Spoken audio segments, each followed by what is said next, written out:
C'est avec la plus grande joie que je peux vous accueillir aujourd'hui dans la maison du Seigneur, là où nous allons partager sa parole, nous allons partager des cantiques et nous allons célébrer son nom. Alors sans plus tarder, en cette fin d'année, adorons Dieu ensemble.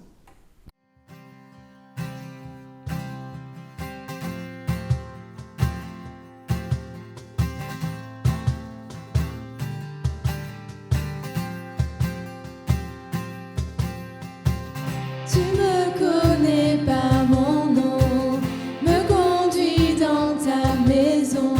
Je veux m'approcher pour te rencontrer, tout en moi veut chanter la beauté de ton regard. Viens ranimer mon espoir.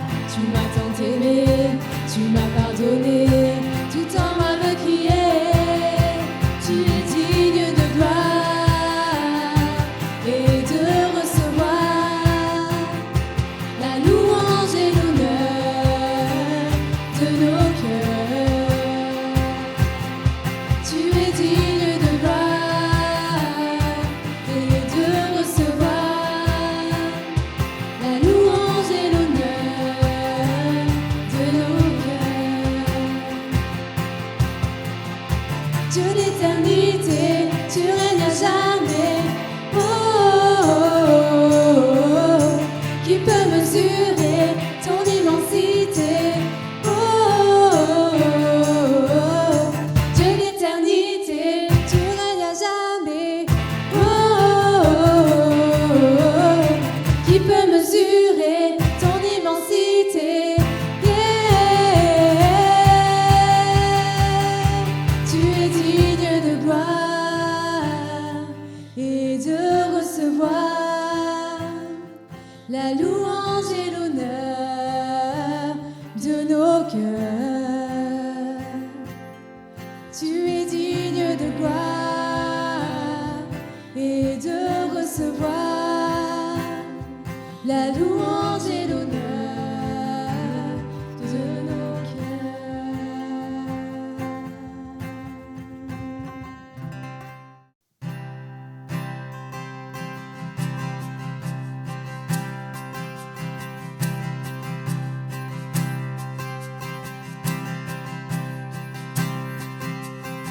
Nous étions là dans les ténèbres, sans espoir et sans repère. Quand du ciel tu es descendu pour nous montrer l'amour du Père. À une vierge, l'ange est apparu, comme l'avaient dit les prophètes. Et d'un trône de gloire éternelle, tu es né dans une étable.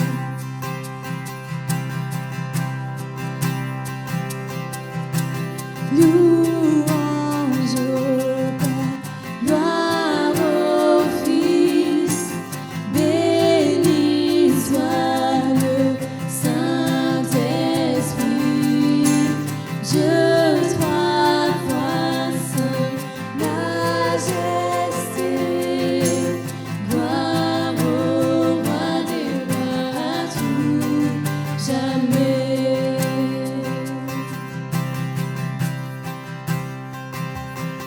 Pour nous révéler ton royaume et réconcilier les perdus, pour acheter la création, tu n'as pas méprisé la croix.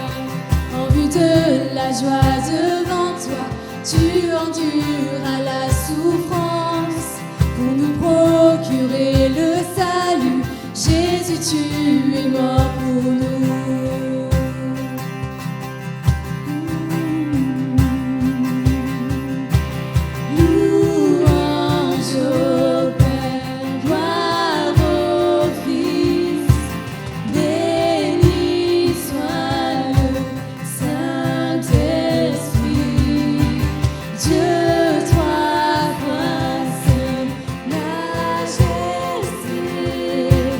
Gloire au roi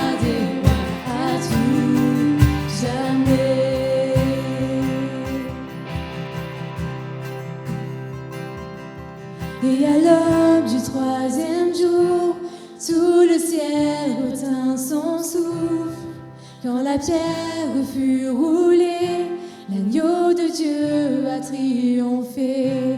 Et les morts sortirent de leur tombe, et tous les anges furent dans la joie. Car les âmes de ceux qui croient en notre Père sont restaurées. Et l'Église de Christ est née, sa flamme baptisée par l'Esprit. Et cette vérité ancienne subsistera jamais. Par son sang et en son nom, par sa victoire je suis libre. Et l'amour de Jésus-Christ m'a ressuscité à jamais.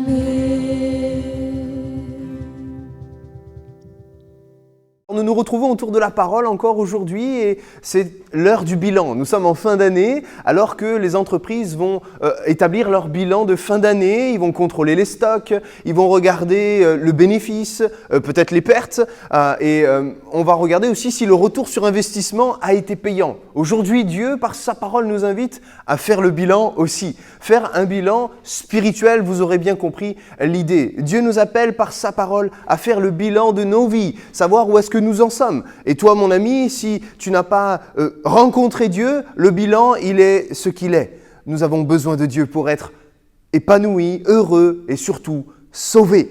Dieu est notre partage. Il est celui qui veut bénir nos vies. Mais il faut réaliser qu'un bilan s'impose. Je continuerai cette méditation sur quelques lectures. On va faire 2 lectures dans les psaumes et une lecture dans le Nouveau Testament. Psaume 46, 11, « Arrêtez et sachez que je suis Dieu. » Psaume 100, verset 3, « Sachez que l'Éternel est Dieu. C'est lui qui nous a fait et nous lui appartenons. Nous sommes son peuple et le troupeau de son pâturage. Interrogez-vous et voyez si vous vivez comme des croyants. Examinez-vous. Vous reconnaissez bien que Jésus-Christ est en vous, n'est-ce pas? Ou alors, vous ne pouvez pas donner des preuves de votre foi. 2 Corinthiens 13, 5. Il y a 3 verbes que je voudrais souligner, nous invitant, en tout cas invitant celui qui veut obéir à Dieu, celui qui veut faire sa volonté, celui qui désire vivre selon ce que Dieu dit. Ces 3 verbes vont nous inviter à un bilan spirituel. Les 3 verbes sont s'arrêter, se souvenir et s'examiner. S'arrêter, pourquoi? Parce que, tout simplement, s'arrêter, faire une pause, c'est divin. Nous avons besoin, en cette fin d'année, dans ce rythme effréné, des fêtes, des bilans, on se pose toutes sortes de questions. Il est important de s'arrêter. Dieu dit dans sa parole qu'après chaque étape de sa création, il s'arrêta et il constata. Je m'arrête. Et je constate que Dieu fait pause et s'arrête et il observe que cela était bon. Et même quand il a fini par les êtres humains, il dit que cela était très bon. Faire une pause nous invite à la réflexion. Faire une pause est tout sauf naturel. Nous sommes dans l'activisme. Nous sommes, et il faut l'avouer, dans une société où tout doit aller très, très, très, très vite. Dieu a fait une pause. Il s'est même reposé le 7e jour. Il a constaté l'étendue de sa création. Aujourd'hui, il y a une invitation à faire pause, à nous arrêter. Ce n'est pas naturel, ça doit être spirituel. Et j'ai envie même de dire, c'est faire preuve de discipline et d'humilité que de faire pause. S'arrêter permet de relever la tête et d'observer le chemin parcouru. Lorsque nous marchons, nous contrôlons, et encore plus à Marseille, pour savoir où est-ce qu'on va poser les pieds sur les trottoirs, mais nous avons le regard par terre et nous marchons. Aujourd'hui, la pause, le fait de nous arrêter, c'est Dieu qui nous invite à lever les yeux, à regarder peut-être en arrière, mais surtout regarder en avant. S'arrêter, c'est être capable de regarder en arrière pour savoir d'où l'on vient, mais aussi surtout de porter ses regards sur l'avenir pour savoir où l'on va. Oui, c'est le temps des bilans. C'est le temps où il faut s'arrêter. S'arrêter, c'est être comme Marie, au pied de Jésus, au pied du Maître. Ne laisser aucune miette tomber par terre. Elle est là, au pied de Jésus, elle tend l'oreille, elle a son regard sur le Christ. Elle ne veut laisser aucune parole tomber à terre. La parole de Dieu est semblable à ce pain lancé à la surface des eaux. Et il revient toujours au Père, en produisant son effet. Ou alors, j'aurais pu citer la syrophénicienne, dans Marc 7, verset 25, qui est au pied de Jésus et qui se considère comme un chien voulant saisir une miette. S'arrêter, c'est se saisir de la moindre miette de bénédiction que le Seigneur voudrait pour ta vie, parce que oui, Dieu a une parole, et la plus petite des paroles est capable de combler ta vie. Ces quelques paroles, et j'aimerais que la suite de ce message, ces quelques paroles qui vont être énoncées, puissent être comme une parole de Dieu, une toute petite, mais qui produit un grand effet. Dieu l'a dit, Jésus l'a dit quand il s'est adressé à ses disciples. Ce n'est pas la quantité de votre foi qui va faire la différence, mais c'est là où vous placez votre foi qui fait toute la différence. S'arrêter, c'est parfois comme Dieu nous le permet pour nous sauver d'une erreur de parcours.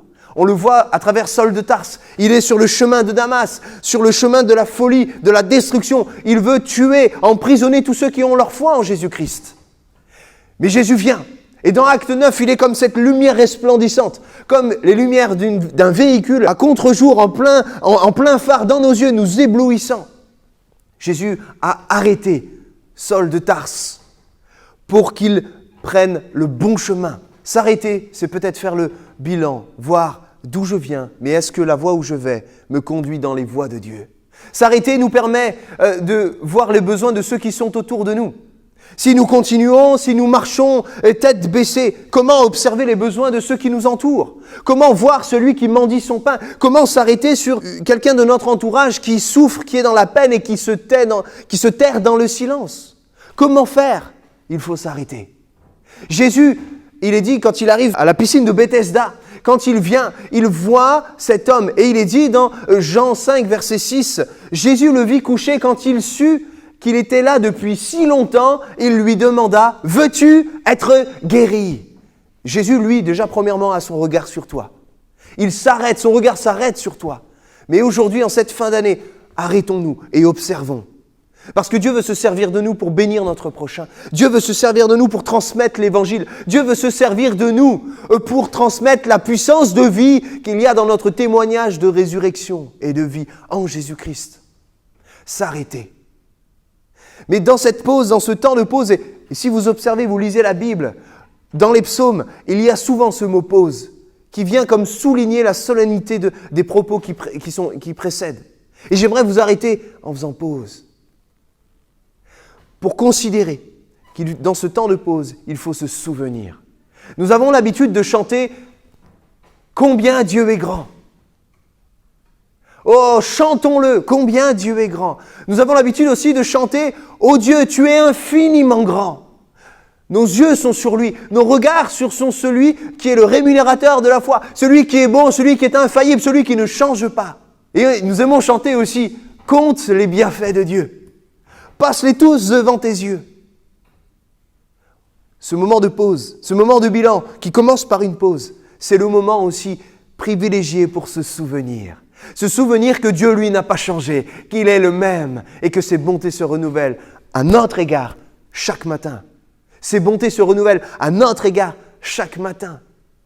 Oh, ces beaux cantiques soulignent une réalité. Une réalité. C'est notre devoir de mémoire. Dieu a constaté son œuvre et a déclaré que tout cela était bon, et même très bon. Le peuple a été invité à se souvenir des anciens sentiers. Dans Jérémie, il est question des chemins frayés par les anciens, la voie droite, la parole de Dieu. Mais aussi, par différentes fêtes, le peuple de Dieu était appelé à se souvenir qu'il a été esclave en Égypte et qu'il a été libéré par le Dieu puissant, le Dieu sauveur. Par rapport à Yom Kippour, le peuple a été appelé à se souvenir du grand pardon offert par Dieu. Et aujourd'hui, loin de faire des fêtes religieuses, J'aimerais vous inviter à vous souvenir de l'œuvre de Dieu et d'être capable en cette fin d'année, au moment du bilan, d'être capable de le bénir lui seul, d'être capable de le célébrer, de le louer et de l'adorer. Oh, qu'il est bon ce matin de se souvenir de sa fidélité et de sa bonté. Lamentation 3:21. Voici ce que je veux repasser en mon cœur. Jérémie s'arrête et il se souvient. Voici ce que je veux repasser en mon cœur. Ce qui me donnera de l'espérance. Les bontés de l'Éternel ne sont pas épuisées. Ses compassions ne sont pas à leur terme. Elles se renouvellent chaque matin. Oh, que ta fidélité est grande. 1 Samuel 7:12. Samuel prit une pierre qu'il plaça entre Mitzpah et Shen, et il l'appela du nom d'Ebenezer, en disant « Jusqu'ici, l'Éternel nous a secourus ». En ce temps de bilan où nous nous sommes arrêtés autour de la parole de Dieu, où il est venu le temps de se souvenir, souvenons-nous qu'il est fidèle, qu'il est bon et que jusqu'ici, il nous a secourus. Et nous pourrons alors chanter encore tous ensemble ces merveilleuses paroles. Tu verras en adorant combien le nombre en est grand. Les bienfaits de Dieu ne sont pas arrivés à leur terme.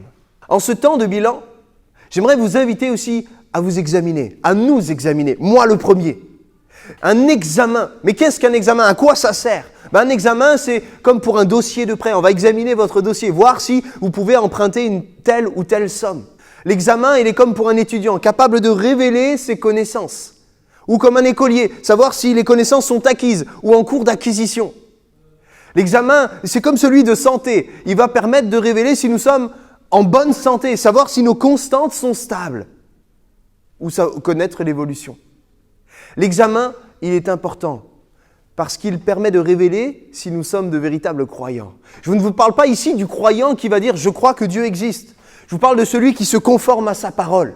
Parce que la parole de Dieu, la Bible, nous est laissée comme examen spirituel par excellence. Aujourd'hui, considérons que nous pouvons faire ce bilan en fin d'année grâce à la parole de Dieu. Cette parole de Dieu qui est comme un miroir pour notre âme. Jacques 1:23 dit qu'en effet, si quelqu'un se contente d'écouter la parole sans s'y conformer, sans y conformer ses actes, il est semblable à un homme qui, en s'observant dans un miroir, découvre son vrai visage. La parole de Dieu reflète l'état de notre foi. Si elle est en bonne santé, si elle grandit, si elle progresse.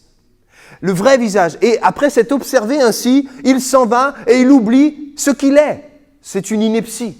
Et pourtant, bien souvent, nous ouvrons la parole de Dieu et nous ne laissons pas la parole de Dieu révéler ce que nous sommes pour le corriger.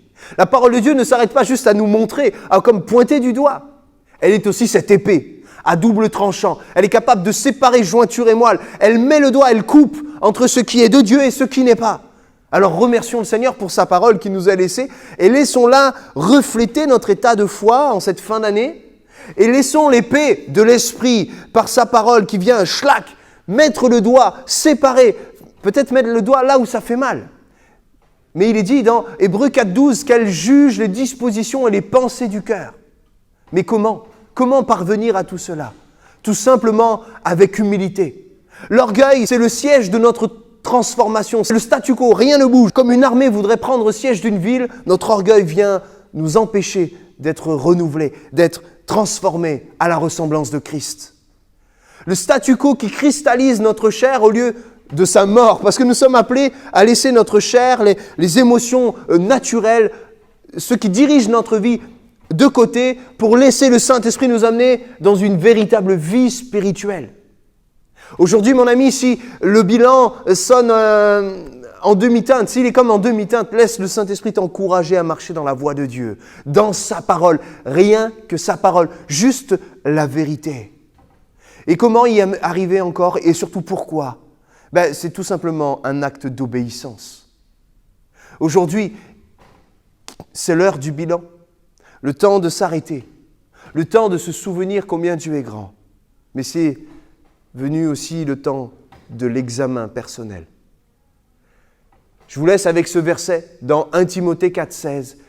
Veille sur toi-même et sur ton enseignement. Sois persévérant en cela. En agissant ainsi, tu assureras ton salut et celui de tes auditeurs. Notre vie est comme une lettre lue. Ceux qui nous voient vivre, si l'examen de notre foi nous permet de voir Jésus, alors notre salut est assuré et nous sommes capables de le communiquer. Je vous laisse avec ce verset pour que dans ce temps de bilan, qui ne soit pas un bilan ni financier ni de santé, en tout cas, je vous le souhaite d'être en bonne santé, mais surtout en bonne santé spirituelle. Soyez bénis. À très bientôt.